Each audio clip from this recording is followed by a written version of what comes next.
Hi, இன்னைக்கு soya கிரேவின்னு சொல்ல முடியாத அளவுக்கு மட்டன் கிரேவி டேஸ்ட்டில் நான் சோயா கிரேவி பண்ணியிருக்கேன். வாங்க எப்படி பண்ணுறதுன்னு பார்க்கலாம். அதுக்காக நான் 1 கப் அளவுக்கு சோயா எடுத்து அது முங்குற அளவுக்கு சுடுதண்ணி ஆட் பண்ணி ஒரு அரை மணி நேரம் ஊற போட்டிருக்கேன்.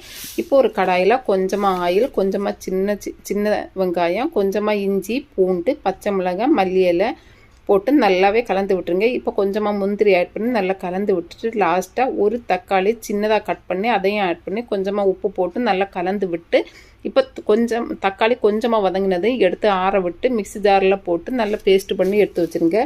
இப்போது ஒரு கடாயில் கொஞ்சமாக ஆயில், கொஞ்சம் கரம் மசாலா எல்லாம் போட்டு நல்லா கலந்து விட்டுட்டு சின்னதாக கட் பண்ண வெங்காயம் கொஞ்சமாக உப்பு போட்டு நல்லா கலந்து விட்டு வெங்காயம் கொஞ்சமாக கலர் சேஞ்ச் ஆனதும் கொஞ்சமாக மஞ்சள் தூள், மிளகாய் தூள், மல்லித்தூள், கரம் மசாலா போட்டு நல்லா கலந்து விட்டுட்டு லாஸ்ட்டாக நம்ம எடுத்து வச்சுருக்கிற சோயாவில் இருக்கிற தண்ணி எல்லாம் வடிகட்டிட்டு அதையும் ஆட் பண்ணுங்க. இப்போ நல்லா கலந்து விட்டுட்டு கொஞ்சமாக தண்ணி விட்டு மூடி போட்டு நல்லா வேக விட்டுருங்க.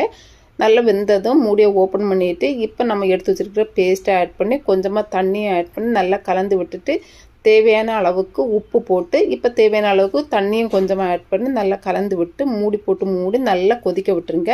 நல்லா கொதி வந்ததும் இப்போ மூடியை ஓப்பன் பண்ணிவிட்டு இப்போ நான் ஆல்ரெடி வேக மசிச்சு வச்சுருக்கிற கொஞ்சமாக பொட்டேட்டோ, கொஞ்சமாக மட்டன் மசாலா, மல்லி இலை, கொஞ்சமாக பெப்பர் ஆட் பண்ணி நல்லாவே கலந்து விட்டு எடுத்தாச்சுன்னா டேஸ்டியான ஒரு சோயா கிரேவி ரெடி. நீங்களும் வீட்டில் ட்ரை பண்ணி பாருங்கள். இது மார்னிங் பிரேக்ஃபாஸ்ட்டு, லஞ்சு, டின்னர் எதுக்கு வேணாலும் யூஸ் பண்ணிக்கலாம்.